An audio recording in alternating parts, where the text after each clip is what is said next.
In 4 months, Ghana goes to the polls. To many, this is a crucial election. A crucial election because representatives of the governing New Patriotic Party, including the President Nana Addo Dankwa Akufo-Addo, have made it clear to Ghanaians that they will do everything to ensure they win this year's general election. The opposition NDC, which has been in opposition for the past 8 years, has also responded with representatives, including the former president, who is the flag bearer of the NDC, John Mahama, also saying that the NDC will ensure that this election is not stolen. And this time, the NDC is not going to court. What do these comments from these influential individuals mean? And these are people whose words can make or unmake the country ahead or during or before and after the country's general election. My name is Beatrice Adu. We are privileged and honored to have the Right Honorable Speaker of Ghana's Parliament, Alban Bagbin. He's going to tell us really these comments that have come up, what could be done from his office, and really all of us to ensure that there is peaceful environment and also the elections are peaceful, even in the midst of challenges like the economy, security. Now we are talking about Galamsey, which could be a potential threat as we head into this very crucial election. Thank you very much for joining us on Agenda today. And good afternoon to you, Right Honourable Speaker of Parliament. And thank you so much for opening your offices for us today. Good afternoon, and you are welcome. It's not my office, it's also your office. This is the office of the Speaker of Parliament, inherited from the Governor General of the Gold Coast. This used to be the office of the Governor General of the Gold Coast. A number of influential people indeed occupying this office even before you came in. Oh yes, I'm just a son of them. So I was so privileged and honored to be given that position by the good people of Ghana, even though I was nominated by my party. It was my members of parliament, the members of parliament from the National Democratic Congress, who mostly voted for me, even though I benefited a few votes from the New Patriotic Party Indeed. to win over my professor, who used to take us on a number of workshops as member of parliament. So I am forever indebted to my party and members of parliament and this country for this opportunity to serve them for these 4 years. Let me first ask you, I just said that the country has about 4 months to go into this major election, 2024 general election. And I was saying that the opposition NDC wants to come back to power after 8 years in being opposition, the governing party, and we've heard the president say that a number of times, that I'm handing over power to Bawku, who is currently the vice president of the country and the flag bearer of the MPP. Are you comfortable with the current political climate we have now? Well, let me start by thanking TV3 for this opportunity. Well, if you recall, not long ago, I made a formal statement on the floor of Parliament indicating that I was not at ease with the political environment and the happenings and the loud silence of stakeholders in the country concerning the process of the Electoral Commission and the political parties, the main actors in elections. And therefore, it wasn't giving us some good omen that the critical 2024 elections could come out credibly and peacefully. And so I made a statement to the extent that I was going to lead the institution of Parliament to reach out to the stakeholders. And I did mention some of the stakeholders, particularly His Excellency the President, I mentioned the Chief Justice, the Chairperson of the Electoral Commission, the National Commission on Civic Education, the Inspector General of Police, the Chief of Defense Staff, and the political parties. It was important that these important stakeholders came together to work towards what are called building trust for a free, fair, credible, and peaceful election. And I didn't leave it there. I actually moved to try and to include the public. And that is how come we initiated the idea of Democracy Cup, trying to build a culture of democracy using sports. Everybody matters in this journey, and it's important that we do that together.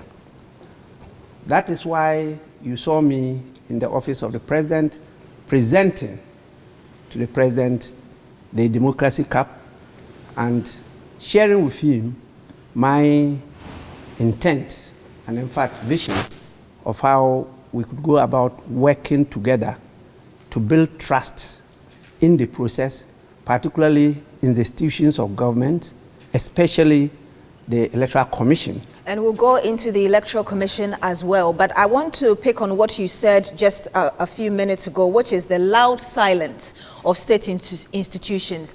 Are you saying that prior to this initiative that you're championing, these institutions like the NCC, the Peace Council, among others, were failing us woefully? There were some attempts made by them. I recall the National Peace Council inviting some people they identified as stakeholders. I myself received a letter calling on us to come for some lectures and discussions on this topic.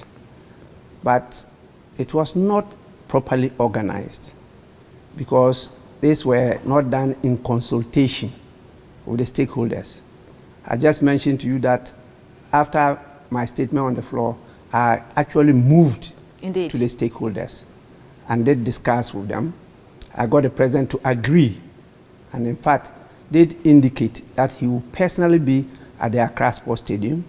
I got the chairperson to agree and to be there herself, and she did honor it. I got the Chief Justice to agree and to be there herself, and she did honor it. The same for the IGP and the commanders and the CDS. Then the public, and I decided to use the ex-players of the Ghana Black Stars, led by Stephen Appiah, Tornado himself. And they were there in their numbers. And so it was not just sitting and writing to them, but we actually followed up. And together we agreed on the date. Unfortunately, His Excellency the President could not make it, but the Minister for Youth and Sports represented him. And we had a very good show. And so after that one, I continued the process and decided that the speakers' seminar lectures, which are initiated in 2021, the second one was going to take place in Tamale. I organized it, and I got key members of these stakeholders to lead the presentation. And so the chairperson was invited. She agreed to the date. There was some challenge, and the date had to be changed. She couldn't make it herself, but the deputy chairperson was there to represent her. We also had Professor Emmanuel Kwesi Ening, as you know, a consultant, and also the one in charge of the Kofi Annan Peacekeeping Center, as the key note speaker. And he did a very good job. I invited civil society. Imani represented civil society, and lawyer Kofi Bentil came to deliver their position paper on this matter. We invited the public, the chiefs, the people, students, and the whole hall was full. The political parties were invited, and so led by the regional minister and the chairpersons of the political parties, we had a very good interaction on this same topic. So I was asking, I picked on that loud silence bit because I'm sure you're aware that about a month ago, the chairman of the NDC said that the party felt that Peace Council in particular was not doing anything about what was happening, and therefore it didn't find the party didn't find the need to sign any peace pact. It was after that that we saw a lot of press conferences, not just from the Peace Council but also from the Electoral Commission. We'll go into their bit and the BVDs and how they are even handling all of that. Would you say that the Peace Council had been sleeping until Johnson Asiedun Ketia stood on his ground and said that you people are not being fair to us? Well, you recall that the statements you referred to did not just happen this year. These statements were made a few years back, particularly His Excellency the President's statement that he will not hand over power to John Dramani Mahama. He will hand over power to the flag bearer of the New Patriotic Party. That was made far back as early 2023. And he's kept yes, making and that he comment. kept making it, and it was supported, loudly by a cabinet minister, Honorable Brian Achampong. And nothing happened. And we had similar statements being made by party apparatchiks. Nothing happened until recently that the Peace Council came in. And the Peace Council came in also through the back door. He didn't do it properly. So Asiedun Ketia was right? 100%. He was 100%, and that has now ignited this flood of concern by many. And so you see, apart from me coming out to say that no, something must be done, the Peace Council then initiated some efforts, and their attention was drawn to the fact that since the 2020 elections, since the Ayawasu by-elections, a number of things happened. Commissions were established, reports were presented, recommendations were made. There were some statements that they will be implemented, and nothing has happened. So that we are moving to another.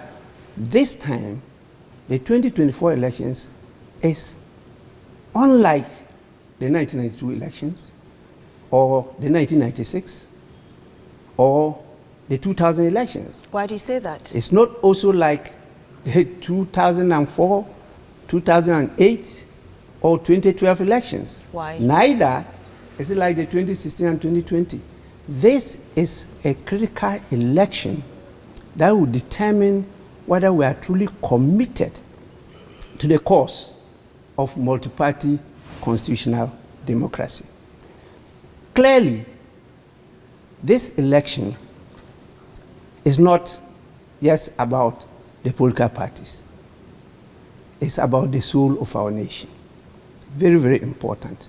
And so to have very experienced political leaders, particularly His Excellency the President, who started politics at a very early age because of his parenthood, and who was an activist in the CPP party, grew up to be the president of Kwame Nkrumah Youth Forum, and after the 1966 election, joined the United Party, Progress Party, now MPP, to come out after all that experience, a legal luminary, to say such a thing. That is inciting people to violence. Okay. That even if we lost the election, we will not hand over. We will do all we can to hold on to power. That is unacceptable. I was really shocked to hear that, because His Excellency the President knows that the power he's holding is not his. It's for the people, particularly the voters. And the people voted and gave him that power. Once they vote you out, then he even is ending his 8 years period. At the 6th of January 2025, His Excellency Nana Addo Dankwa Akufo-Addo has no such power. He knows that if he orders the CDS on the 7th of January 1992 to do anything, he will not do it. My understanding of what you're saying, really... He has no such power, so it's just an empty boast. Brutum fulmin. He cannot. He will not have that power. It's the person that the people have now voted for that have been given the power.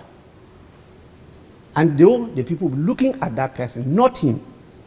So either is His Excellency John Dramani Mahama or His Excellency Dr. Mahmoud Bawumia. You do not think so that... those are the people that will have power, and those are the people that Ghanaians will now be listening to, not to him. So he has nothing, not even an empty shell. What we do is just a ceremony to show that power has now shifted from the former to the newly elected person. You do not think that those comments were deep expressions of, I really wish that Bawumia would take over the reins of power from me? You just said it. What prevented him from using that same language? It's my wish that MPP should win the elections and Bawumia will take over from me. But if you go and say categorically, I will not hand over power, as if the power is still in your hands. But by that time, it's not in his hands. You just gave his history there, where he started from before he even became president. Yeah. Would you say that that comment was irresponsible, and he's repeated it? Well, His Excellency knows better. You know, in mature democracies, they will take actions more than what we will do.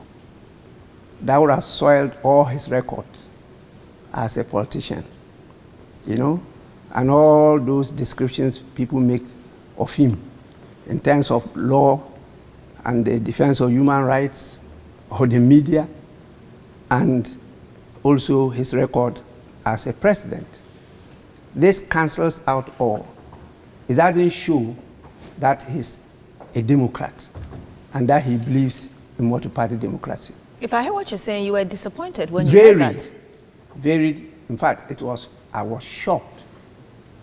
Was at least expected His Excellency to say such a thing. But in addition to that, you just brought to the fore again a statement made by Brian Champon, and he's repeated it. He's a member of parliament, a parliament you oversee. Have you done anything about it? How do you see that, first of all? Brian Champon is scarcely in parliament. You see, that is another thing that we have to do. You see, political leadership is a different ball game. You just don't trust untried and untested hands straight from birth into leadership position. How do you mean? They have to be groomed. They have to be tutored. They have to be mentored. They have to grow to it. They must have hands-on experience. And so the system we are running is a system that is damaging the growth of this country. Brian doesn't have the experience. Where? In politics? Zero. He just elected as a member of parliament and is made a cabinet minister. He has no knowledge about the public sector, about governance, about politics, and he is now going to lead the whole sector. He has never handled such power before, and therefore they think that they are the alpha and the omega. So you think that's what's influencing how he's behaving? Not only him, a number of our people in politics now. You know, as they grow, they will learn that what they did were wrong. And they were really undermining their own authority and relevance. Won't it be too late? Very late. And that's one of the causes of our underdevelopment. Many countries, many countries who have made it have taken the time to evolve. And the evolution is not only about systems, it's also about human beings. And so we just don't take those decisions lightly. That you're given the opportunity to lead the country. If you want to bring up, definitely there's growth, there's replacement, We must always go with the youth. We must go with everybody, but you give them the position to grow. Okay? Once you keep on just cutting corners and doing what is happening now, we can never develop as a nation. We can never develop as a nation, you say. We're talking about inflammatory comment and languages or language ahead of this year's general election. And I know that you also heard the bit said by the former president, John Mahama, who is leading the opposition NDC, when he said, and he said it a number of times as well, that we will make sure that this election is not stolen, and this time we are not going to court. How did you understand this comment? The first part deals with vigilance and ensuring that the right thing is done. That this time around, what happened in 2020, where brute force was used at some stations to take away the decision of the people, we will not allow that to happen again. Which meant that there's a loss of trust in the process and in the Electoral Commission. And so if the Electoral Commission is not going to take up the mantle together with the other stakeholders, particularly the security agencies, led by the Ghana Police Service. And note, it is not Ghana Police Force. It is Ghana Police Service. And they are to deal with the maintenance of law and order. And you don't just maintain law and order by force. No, that is not it. But unfortunately, that is where we are. And they are the key institution to maintain law and order. The military has no business when we are doing elections to be present until law and order breaks down and they are called in. So you want them to stay off? Completely. I have stated it a number of times that we would not want to see our military moving around. They have to be at positions that they could be called to intervene when the need arises. But already you know that the military have been deployed. I mean, officials have been deployed to border towns to enforce even this ban on exportation of the country's grains because of the drought in 7 regions of the country. That is catastrophic and a complete exaggeration of the situation, just to create a platform to go in for a facility. And who knows how that facility will be applied. That is my honest view. What do you mean by facility? A credit facility in terms of money or in terms of food items. Is that kind of thing? The NDC thinks it's an attempt to intimidate voters around that place. You see, people really don't understand the situation we are in. The Ghanaian voter can no longer be intimidated. We saw what happened in Kenya. We saw what happened in Nigeria. Ghana is not immune to it. I was a young man in Legon during the regime of President General Ake Achampong. And that was the time they brought in the MOWACs to support the police. They were blue in color. We faced the MOWACs with our bodies, not even with sticks, empty hands. Some of us were killed, but we fought and managed to turn this country to democratic Ghana. The people are not afraid of the military. How many are they in this country? How many are the people? How many bullets do they have? How many were they killed? How many of them will survive? We've seen it before from country to country. So if there's any intention of using the military to threaten and intimidate the voter, they better think twice. Have you spoken to the president or the defense minister about this? I've drawn the attention of the Minister of Defense to some of these things earlier on. In fact, there were a number of times I made requests to lead a non-partisan national team of senior citizens, just because of my position as Speaker, to Bawku to try to intervene, to try and find solution to the problem there. And I been the Minister of Defense, the Minister of Interior, the National Security Minister, a number of times, just to give me that opportunity. Well, I cannot go there without there are no objection. And I would have set out a team of stakeholders to go there, visit, and try to mediate. These overtures were denied. Are there politicians flaming this conflict in Bawku? Because it doesn't seem to go away. Well, if you know the history, it has to do with chieftaincy. In fact, it had to do with rulership. Rulership. Who is in charge? That basically is part of politics. Okay? It's part of governance. And so you need people with that experience to be part and parcel of the mediation process. And I thought our intervention could have made a difference. I held a meeting with the members of parliament. They endorsed it. I held a meeting with some of the senior citizens from the area in Accra here. They endorsed it. And they all wanted to see me there. I had to call the Ghana Police Service to inform them. They were very happy about it. But the minister said no. Why? They gave some reasons that statements we could make there could inflame the situation. And you disagreed with that? I disagreed with them and said we are mature enough not to make such statements. And definitely, even when Yendi was in flames, at that time I was minority leader.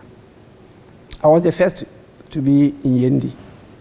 The Yanas Palace was on fire when I got to Yendi. But I intervened. And I had to get the permission of the then Minister for Defense, Honorable Dr. Adu. And he sent a team to go with me. I had my team. And I intervened to calm down the situation before His Excellency President Kufuor could set up the commission. I didn't inflame passions. The parties tried, particularly the New Patriotic Party, to read politics into it, and they came up with some publications. But at the end of the day, they realized that it was a peace mission. And I succeeded. And that's how I got to know Dagbon very well, because I moved to all the palaces of the paramount chiefs and personally interacted with them, listened to them, and calmed them out. And I met them at meetings, the youth, the women, the chiefs, and all stakeholders. I met the security agencies, the police, the military. It was a military operation Gongo. Okay? I met the prison service, the fire service. I interacted with all of them. And I met the displaced women and their children. And in fact, mobilized resources to donate food items to support them. So we're able to bring down the tempers, to calm the situation. And you were hoping to do the same thing in Bawku, and you were denied. I was denied. But I want to stick to this year's election. Why do we seem to have such a polarized climate? I mean, beyond the comments that we've spoken about. These are some of the areas that Professor Emmanuel Enin drew our attention to. How critical the 2024 election is to not just the peace and security of Ghana, but also the future of the country. If you look around the sub-region, Ghana is a peace oasis. We are the only country that is still seriously charting this course of democratic governance without the presence of, the visible presence of terrorists. Our northern border, our eastern border, our western border have all these troubles. And further north is worse. And so people are just waiting for an opportunity to come in. So there's a really essential and critical need for us to maintain the peace and security of the nation. That's basic. Two, the posture of the political parties, and you just mentioned the leaders and what they have stated, meant that all is not well. Therefore, the need for some impartial intervention to assure these leaders and the parties that what the Electoral Commission is meant to and committed to doing is to ensure a free, fair, credible, and peaceful election. That lost of trust and credibility has to be restored, not by the Electoral Commission, but by stakeholders. The stakeholders are not only politicians or political parties. The public is involved. The media, particularly, a very critical partner is the media. The media makes and unmakes politicians and even countries. And so media is very critical in this aspect. And we need to go together. And that is why in Tamale, in the night before the lecture, I had to engage the regional media. And we had a very fruitful discussion on that. Their presence was massive, and the coverage was excellent. And so we need to go with the media. And more importantly, we need to get the voter. We have to get the voter to understand.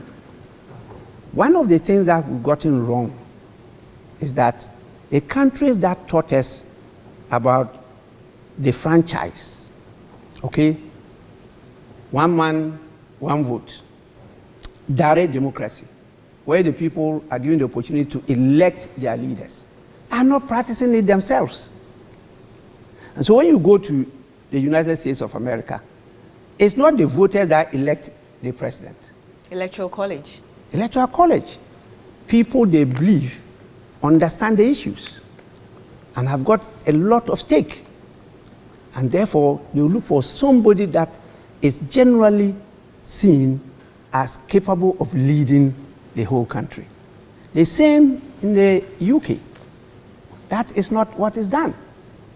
And for example, in the UK, there are no constitutional term limits. When the need arises, then there's an election. And the election is not just direct. There is a monarchy that is involved in deciding who should be the prime minister. So within about 2 years now, we've had how many? About 4 prime ministers. Yes. Could we have done that in Ghana? No. It's 4 years, and you actually waste a lot of capital, money, that could have been invested in other sectors to grow the economy. And we'll perhaps go into what a number of people are now talking about, which is constitutional democracy, and how perhaps we could implement that in Ghana. I believe that's something that you would have more knowledge to share on with us, and also regarding the stakeholders and how they can help bring trust in our electoral process. We are privileged to have a conversation with Right Honourable Speaker of Parliament, Alban Bagbin. We've been talking about a number of issues. Just stay with us, we'll be right back. Thank you for staying with us. We're having a conversation with the Right Honourable Speaker of Parliament, Alban Bagbin. With about 4 months to Ghana's general election, a number of issues that are coming up: security, electoral commission, and trust. Of course, we'll be going into other issues as well before we wrap up the conversation. And so just stay with us. Right Honourable Speaker, you were talking about the need for stakeholders to help restore trust in the electoral commission and the processes. How do you foresee that, or how do you think that could be done? Working together. It cannot be done by any institution or any individual. And more importantly, to gain back the trust and credibility of the Electoral Commission and the process cannot be done by the Electoral Commission. It has to be done by all the stakeholders together. And after the lecture in Tamale, the next event will be a roundtable discussion where we'll bring more of the stakeholders to Jojo, think together, and work together. Don't forget, the Electoral Commission, during the course of election, comes in with a lot of casual employees. And most of these casual employees are ordinary citizens from various careers or professions that come to support the Electoral Commission. So the Electoral Commission mostly is not in a position to manage these huge numbers. And so it depends on our own value system. It depends on our own commitment to the democratic ideals, and particularly the patriotic spirit in us to die for Mother Ghana. That determines our conduct and behavior during the elections. Has the EC conducted itself well ahead of this year's general election?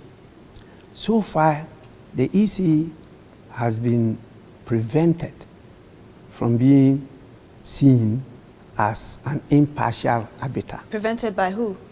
You could see the background of some of the employees and the statements that they have made. It doesn't place them in the position that this is going to be an unbiased referee. And that has affected the credibility of the Electoral Commission. Some of the directors have made clear statements about some of the political parties, trying to pitch the commission against those political parties and painting those political parties in such a way that they are the problem in the country and not any other person. That should not come from the mouth of somebody working in the Electoral Commission. But that is what we have now. And all calls to the powers that be, particularly government, to take action, because those were appointees by government, has fallen on deaf ears. So when you say that the EC... So a party like the National Democratic Congress feels strongly that the Electoral Commission, as currently composed, is unfavorable to the party. Beyond the directors, when you say that the EC has been prevented, do you mean the appointing body is preventing, as in the government, is preventing the EC from being a fair referee? Exactly that. Exactly that. Apart from that, you have heard, even from civil society, allegations of some untoward things happening at the commission, missing of equipment. And as of today, at the lecture, Lawyer Kofi Bentil still stressed that they believe strongly that what the Electoral Commission put up was incorrect. And that those equipment, plus what they said were disused equipment and had to be replaced. Originally said they were computers and not necessarily connected to anything. Were actually not the true state of affairs. That is the view they still hold as at today. And so when you come to the parties themselves, there are these concerns they raised. And the Electoral Commission itself has come out to talk about lack of logistics and resources to do their work. These are all things that the establishment, the government, could take action to solve. If that is not being taken, then how can you build a trust? And so it's for all of us to coalesce, work together to make sure that the right thing is done before the election day. Or else, we're just playing with fire. Which means what? Well, anything could happen that day. And none of us is praying for that to happen. But if you go to the election and you see that the officials themselves will count up to 20 and the next ballot is 70, then you know you are in trouble. How did you expect the Electoral Commission to handle the BVD issue, and also even recently when it actually accepted the fact that it had been wrong with the voter transfers to certain areas? It admitted fault. How did you expect the EC to address these? Yes, I expect them definitely, when it's right, for them to come out to admit. The chairperson's representative came out loud and clear at the lecture in Tamale that in some of the cases they've taken action. They have arrested some of the officials. Investigations are going on, and they are likely to prosecute them because the prima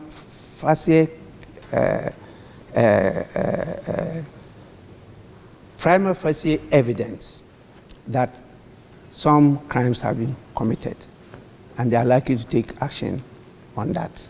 These are some of the things that the people want to hear, okay? But just to always come out with a blanket denial, when you're dealing with the same human beings that live with us, and it's not, the staff of the Electoral Commission is not made up of only persons from a political party. There are a lot of the members there who are non-partisan.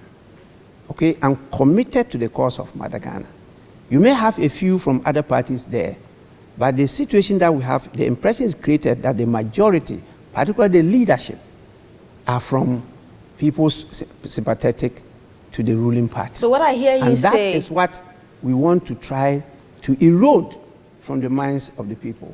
And we need all stakeholders to come together to be able to do it. What I hear you say, if I'm right, is that beyond the stakeholders coming on board to ensure that we are able to restore trust within the EC itself, through its leadership, must also prove that it is worthy of the trust Ghanaians want to repose in it. Exactly that. And I was really very happy when I invited the chairperson to discuss this matter with. She was here in my office. We had a lengthy discussion, and I shared my views with her, which she accepted, and she promised to go by them. But we need to go beyond just discussion in my office, to reach out to the others. And we need to go beyond words into action. People should visibly see steps being taken to build trust in the system and in the institution, the Electoral Commission. So that will be on the part of the Electoral Commission. But Parliament also plays a very crucial role. You're one of the third arms of government. Sure. And earlier you were talking about some of the things that you're championing yourself, including the Tamale bit, the Accra Sports Stadium bit that you've spoken about. And I think when we spoke before the interview, you even talked about a match that is being worked on in Washington, D.C. Yes. It's part of the processes. That is it. What else do you think you can do to ensure that we're building trust, we are building a wonderful atmosphere, peaceful atmosphere before, during, and after the elections? Definitely, I'm still left with moving to the Council of State. I have a very good relationship with the chairperson of the Council of State.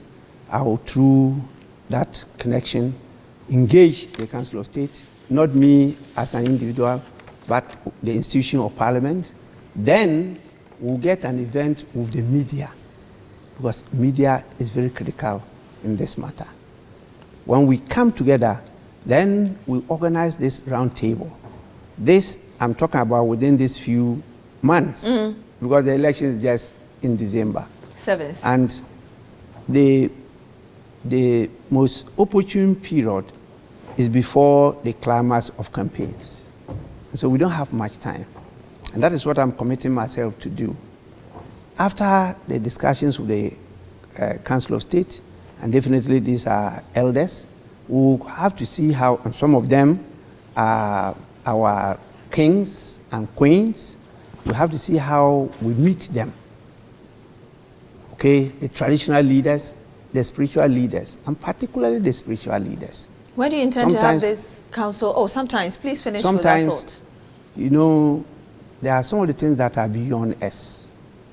It's only our Creator that could intervene on our behalf. And therefore, we will need them to intervene on our behalf in these matters. And we now have to involve them to understand the situation. And they have much following than the political parties. And they have to reach out to their followers. And so we are trying as much as possible to expedite action in this. The constraints we have is one of funding. It's very serious. Because even Parliament itself, until this week, the third quarter releases for goods and services for Parliament to function was zero. We had nothing. And our debtors are no longer prepared to extend. They are not being friendly with you now. Credit facilities to us.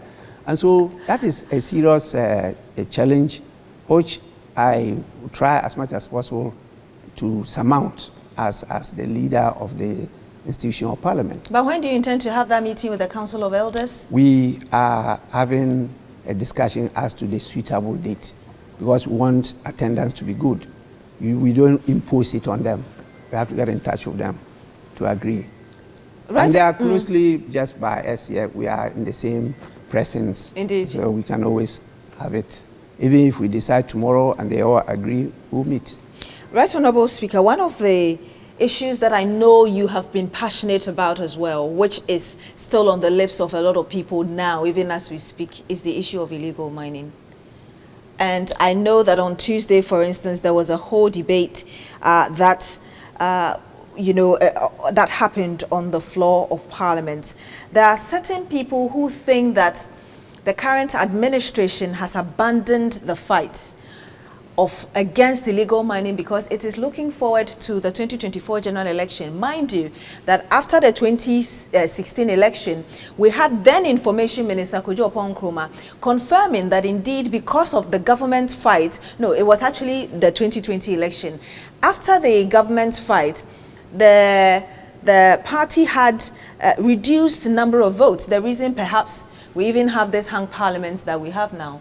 Do you think that is, are those concerns accurate, that it seems the government has relaxed the fight on it because it's looking forward to getting more votes in December? Well, I actually don't know the steps that government took to try and turn the tide. I know only of the president putting his presidency online and calling in the military. Did he lie to us? Well, I know his conscience will be disturbing him now, okay? Because I think he underestimated the challenge. What we have in Ghana is despondency. People are losing hope in the future of the country. And so we have young men and women who are aware of the risk involved in illegal mining, yet they defy everything to put their lives at that risk. It tells us something as leaders. That's an indictment on our leadership. These young people shouldn't be doing that. And yet, they have no alternative. So is that it is not for you to order military to shoot and kill, as some of them stated, any person involved in risking his or her life to survive. It's not right. It's not right. We got it wrong right from the beginning. Because as you are aware, the term Galamsey came from gather and sell. And that was done by who? The ordinary citizens. When we decided to commercialize the activity, to industrialize it, we gave it to big-time foreign companies. We did not develop the industry ourselves. And those companies came and exploited all our resources to the benefit of the Metropolitan West and to the abject poverty of we, the owners of the resources. How much is this a threat to us, especially going into the 2024 general election? Because I hear you bring in the bit about unemployment. The last time I checked, it was over 14%. Yes, it is over 14%. And I think that even if we get the figures right, it will be more than the 14%. Because some of the people that are talking about are underemployment, but they count them as being employed. We need to do something quickly. We need to assure these young people and all those involved that there's something better than they are doing, so opt for that thing. Ahead of 2024? We need to give them credible process, a future that they can look up to and to agree to move away. Because after restoring the environmental damage, it's expensive, but we can do it. Okay? That is what the well is about. It can regenerate. But we need to give them an alternative.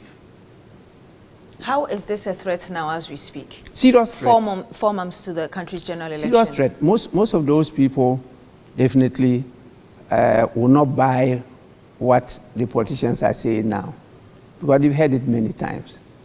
And as they said, the failure of His Excellency Nana Addo Dankwa has given almost fatal blow to the trust of Ghanaians in the democratic process. But so many people believed in him that he was going to make a difference. Unfortunately, he has disappointed all of them. Even on the level of economy? Yes. even his followers in his own party really don't believe in him again. I describe him as a lame duck, and he wasn't happy with that description. Why did you describe him that way? That is a statement of fact. Why did you describe him that way? None of his party members is looking up to him for leadership. And authority has moved from his hand. And they are looking for where to position it now.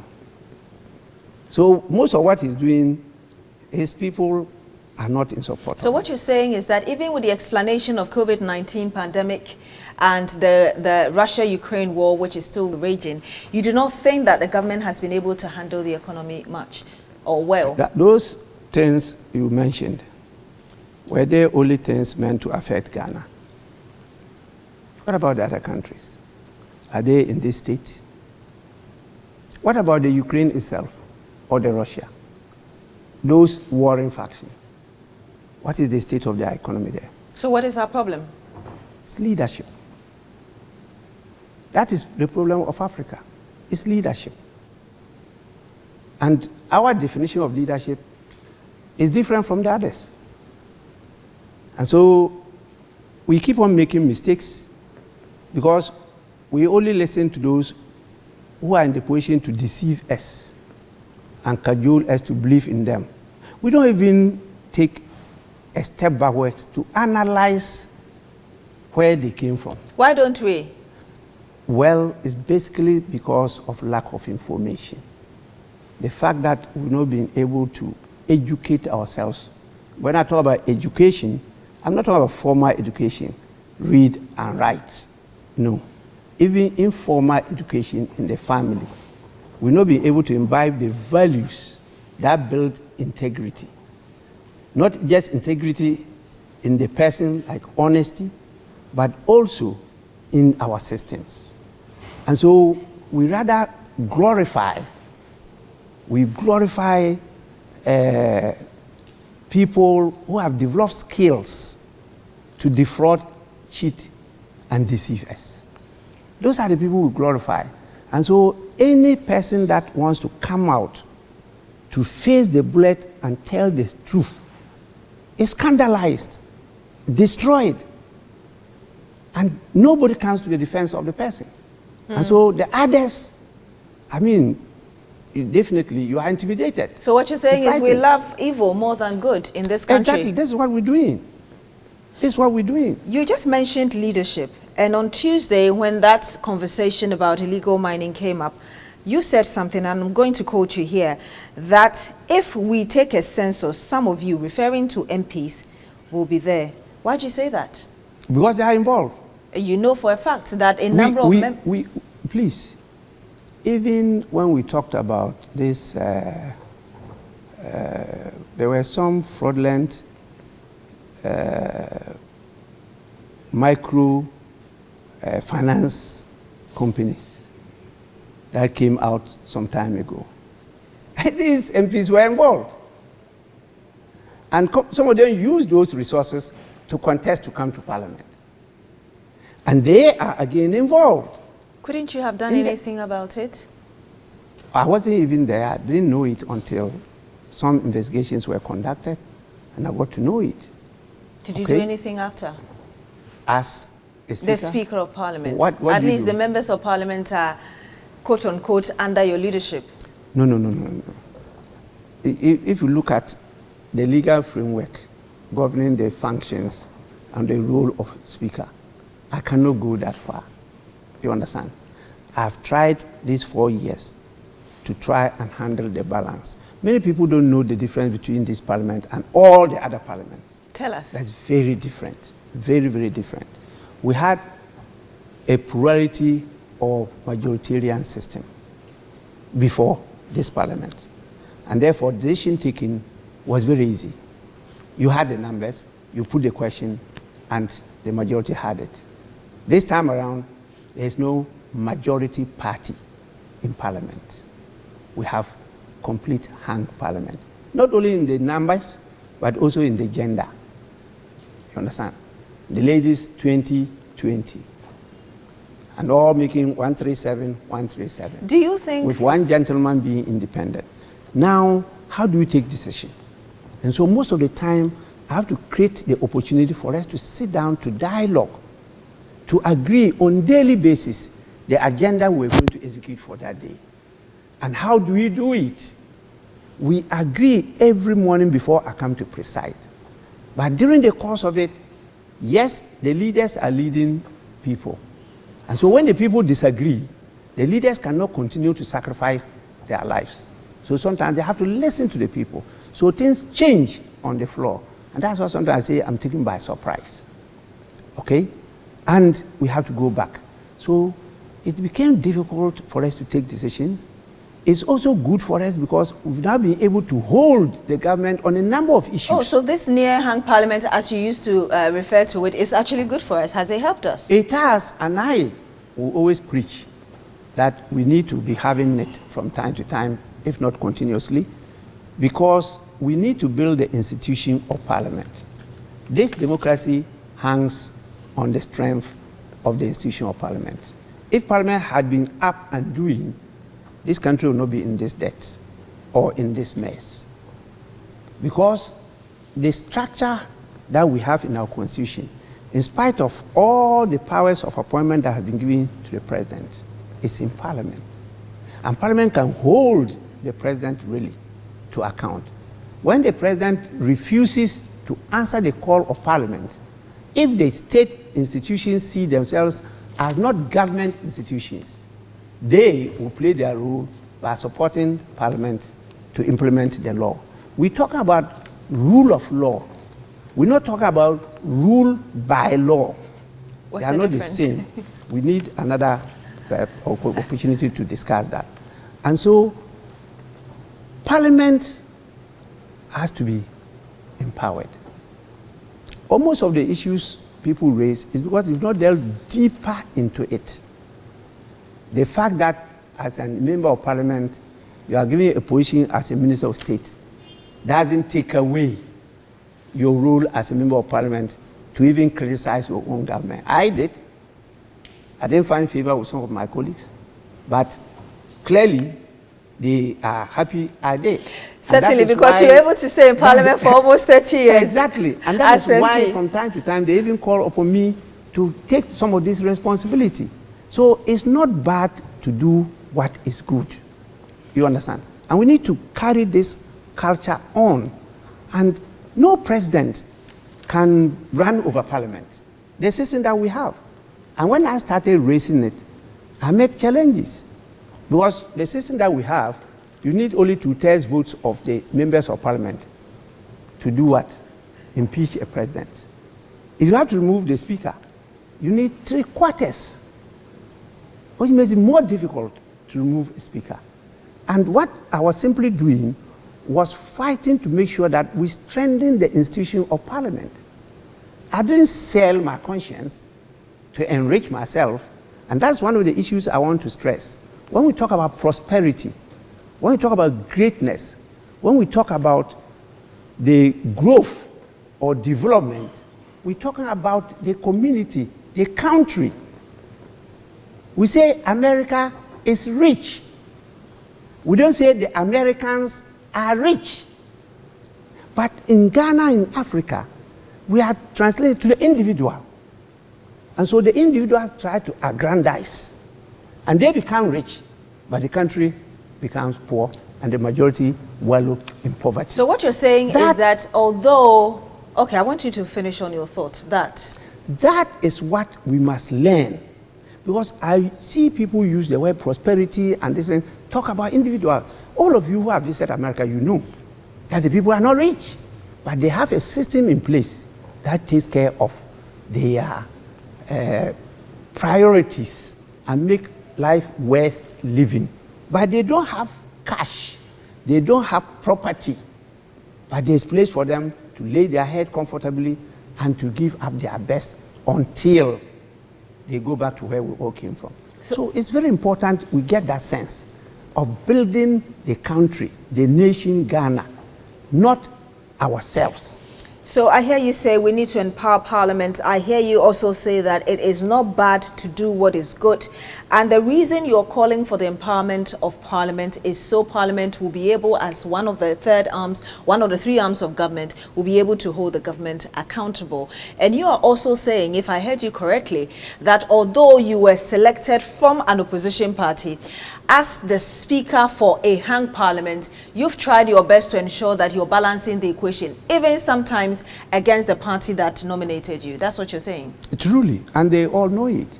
And my colleagues in Parliament, they know it, both majority and minority.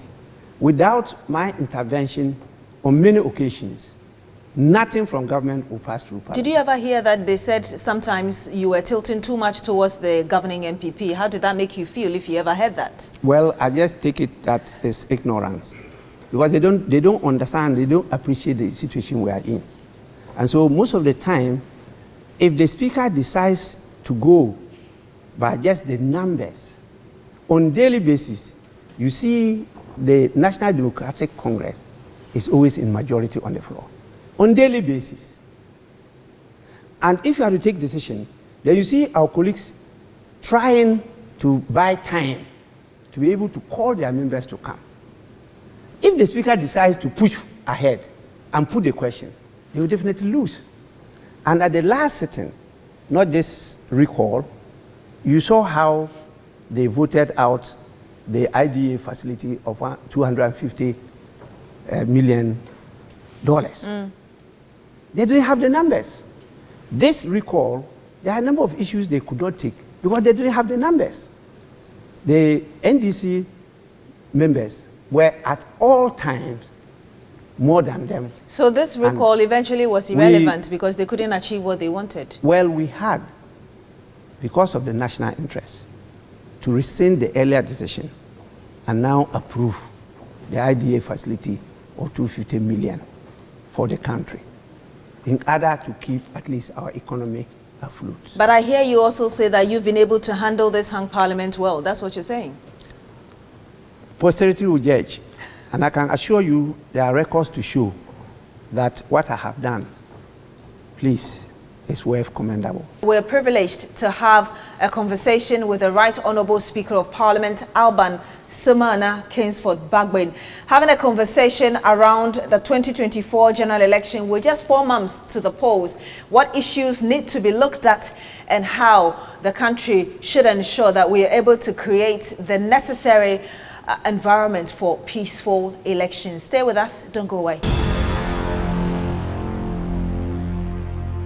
Thank you so much for staying. We're wrapping up our conversation with the Right Honourable Speaker of Parliament, Alban Bagbin. We're privileged to have that conversation with him. Right Honourable Speaker, you were making a point earlier about the need, I'm just summarising what you said, the need for us to always look at the interest of the country in whichever decisions we make.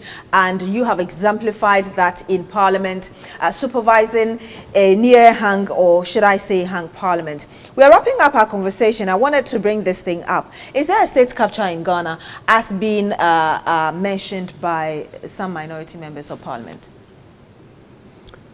Well, let me say that Ghanaians generally are very good people, and they know what value is, what is right and what is wrong, and they know how to reward and commend people.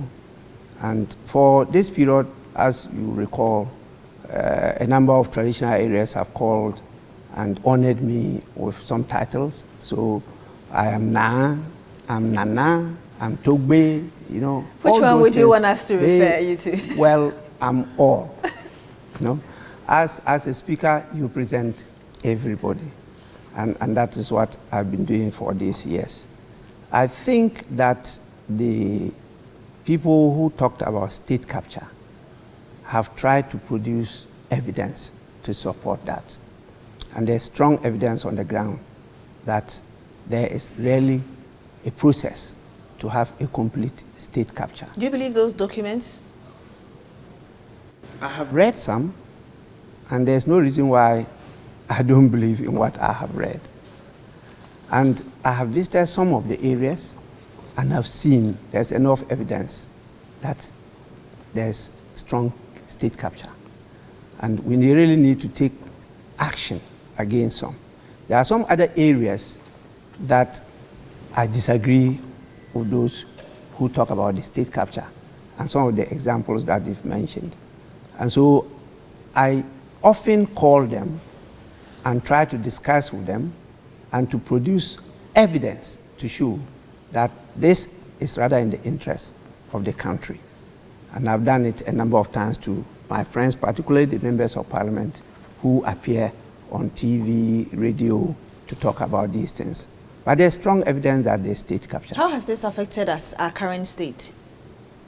Well, the risk is very high. Our democracy is decaying, and we're getting back to autocracy, and we need to work together to turn things around. And some of us are there, we are prepared to support, not lead. At this position as a speaker, I will not risk the honor and value of the position to go contesting to be president of Ghana. No. You start from your party level, and primaries, if you lose, you devalue your position as speaker. That's why you don't see any speaker attempting so to you will never attempt it? No. This is enough honor, and this is enough opportunity to serve our people, you know. And I treasure that opportunity, and I'm extremely grateful to Ghanaians for this opportunity. We are a beloved country, loved by many. In fact, we are the mecca of the black race. They see Ghana as the place to go. All black people all over the world. And so forth, they want to see us really be the black star of Africa. Unfortunately, we now nosediving, and people are disappointed. Would you say so that we need to do a lot? Would you say that the sale of some Senate hotels could be one of the reasons you're convinced that there's state capture? Actually, it looks like in the lexicon of some people, conflict of interest doesn't exist. When you decide to serve the people, it means you're taking away yourself from serving yourself, because there will be conflict of interest. And so when you decide to come into politics to serve the people, you have to move away from being a business person to serve your interest. So it was wrong? So it's very wrong. If we decide, if really institutions were working, some of these things, it calls on the Ghana Revenue Authority, the National Security, the other investigating bodies to probe further into the source of money from those people. So this also talks about how we are managing our funds as a country. Well, you know, that is the Waterloo of our development. You know, you have individuals that are richer than the country. And you now have people dealing with safe havens in islands. But the most hypocritical aspect of it is the international community. What do you mean? Well, those stolen funds and this, actually, they know where they are. Are they supporting us to bring it?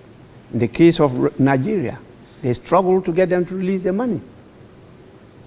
They have developed instruments where you can now save money not in your name, but in numbers. What does that mean? At the end of your life, nobody can trace that money.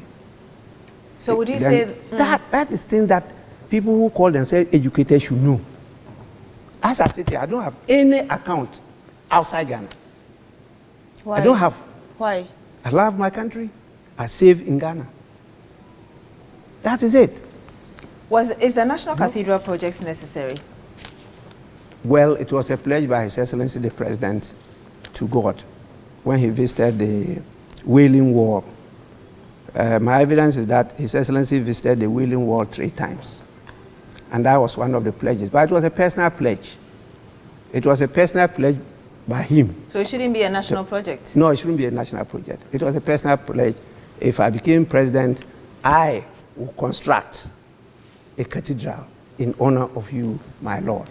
Right, Honorable Speaker, I want to ask you my last 2 questions and then we'll wrap up this conversation. The first one is, So I would ask you two questions in one. Why Parliament is retrofitting at a cost of 2.26 million euros? The process to retrofit the Chamber of Parliament started long ago. And the 7th Parliament, through its Parliamentary Service Board, processed the tender to award the contract to a company. Long ago. Do you remember when exactly, please? It was done 2019, 2020. I became Speaker in 2021. Indeed. And so when I took over, we saw that the situation was getting worse. And on many occasions, the systems broke down. So Parliament couldn't function. And so we had to process it, trying to look at the best way of doing it. And we reassessed it. And by the time we went to award the contract, that is, re-award the contract, the equipment had been upgraded. But the chamber could not function without this equipment. And so even you realize sometimes we had lights off. The lights off is not from the national, but from the system inside. Sometimes we are not hearing each other. And as Speaker, where I sit, I really struggle to hear what the members say. Without the microphones? Without the microphones. Even with the microphones, there's always some interruptions. And particularly when some members are trying to whisper, you know, sometimes they come out loudly and interrupt whatever happens. But the Speaker should be on top. You must be all ears. And you have to sit for those period of time, usually 4 hours continuously, listening, understanding, and guiding the House. And from time to time, giving rulings. And you have to have a system to be able to transmit all this to you and for you to respond to the situation. And that was breaking down. So we had no alternative than to do that, particularly as we are getting to the end of this Parliament, and there will be a new Parliament. Everybody witnessed what happened when I was being elected. It's because we had to do things manually. And so the system that we have now will allow electronic voting. That actually reminds me, why didn't you do anything about it? Because it was a clear invasion of Parliament by the military. It was actually a coup d'etat. But I am a party. How impartial will I be in handling something that dealt with me? It's unlike the US one, where the Senate were being asked to validate election results. And Trump and his people came to attack the Senate. That's different. This had to do with members of Parliament who were struggling to elect the one now presiding, and after that, he got the deputies sworn in. And now, these are actions that breached the law. So the law enforcement institutions should be those that should come in to investigate and prosecute. Not Parliament itself that will be self-serving, where the same members of Parliament who were involved will now be formed into a committee to investigate themselves and to bring a report to the person they were struggling to elect to preside and take action against people. That, in my humble opinion, I thought was the conflict of interest. Are you for the bill introducing sirens and special treatment for MPs on the road? There's no such bill. There's no such bill. There have been an instrument meant to amend the existing road traffic regulations. And that was being discussed outside Parliament at the formative stage. It hadn't yet come to Parliament when the issue broke out. But the reason that the members made those proposals were based on the fact that the other arms and state institutions were being given that opportunity, but not Parliament. So you are for it? I am not for it. Okay. I'm not for it at this stage that the facility should be available in the system for everybody. When there's emergency, then you call on the police to lead you. It should not be open to everybody. But it's not also right to let it be like it's the property of the president. Only the president can use the siren and also ambulances and the rest. So you're looking for fairness, that's what I get. Fairness. Why should the IGP use the siren and not the Chief Justice, not the Speaker? Like what happened during the time of the demise of our former president. And we had to rush to swear in the vice as constitutionally demanded. We should be caught somewhere and we don't have that facility. So that facility should be available for all. That even in your situation, if there's an emergency, you should be able to call for that facility to lead you to the nearest facility, health facility. You understand? But it's not good to discriminate and restrict it to some people. We keep on glorifying and giving power, absolute power, to an individual. And that is not democracy. Right. That was what we discussed recently when they now brought the instrument to Parliament yesterday. And people were talking about people being bold and speaking the truth and letting Ghanaians understand what the situation is, not misinforming people. Right, Honorable Speaker, going into this year's general election, and that's my final question, you have some expectations of the media because we know what happened in Rwanda. We know or we hear stories about it. What exactly do you think the media should do to ensure that after or even before this election, the country is one piece? During the polls, it is one piece, and will remain at peace after the polls. The media needs no telling, because the media knows the role they have to play. It's just that because of the modern trends and development in the media landscape, it's now very difficult to define who is a media person, because citizens, journalists have developed. And so it will be a call to all of us, but more particularly those media practitioners, to do what is right. It's not easy because of lack of logistics, lack of resources, and also capacity. But we should all have clear conscience and focus on doing what is right for the country, not individuals, not parties. And the media should do all it can to hold the balance and be very vigilant to come out with what is right and what is wrong, and draw the attention, because media shapes minds. And as I said, they make and unmake people and society. And so the media is very critical. It's an arm of government that we have for some time now not paid much attention to. And I believe the media is not just for private sector, because all the goods and services you provide are public goods and services. And so the public should have interest, and the public should invest in the media.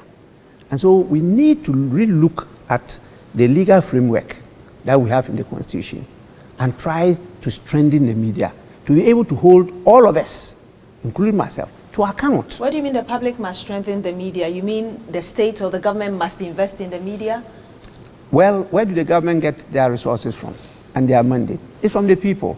And so when you are able to get the people that educated and carried along, then it's easier for the government to implement that program or policy. That's what I meant by that. Right, Honorable Speaker, your final words.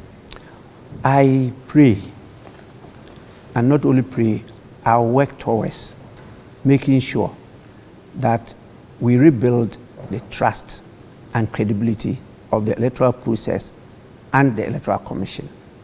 And that as Ghanaians who are all loyal to Ghana and patriotic citizens, we really rewind and focus on doing what is right.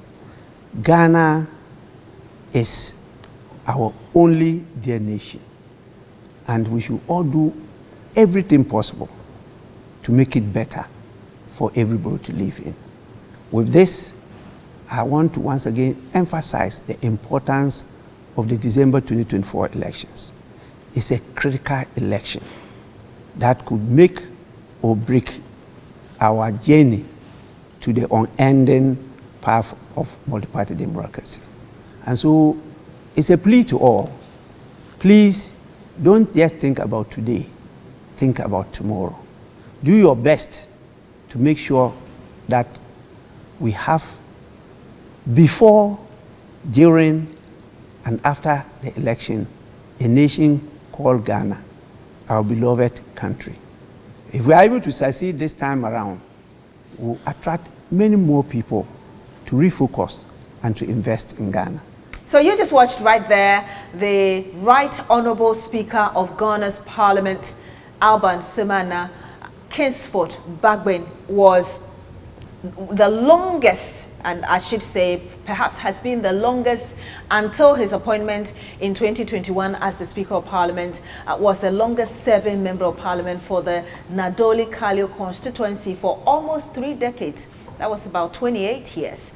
And he has not just served that constituency, but understands our parliamentary democracy and also how our politics should be, in addition to multiple awards that he's won. And you heard him there and watched him tell us about the honors he's had and the chieftaincy titles he's had across the country.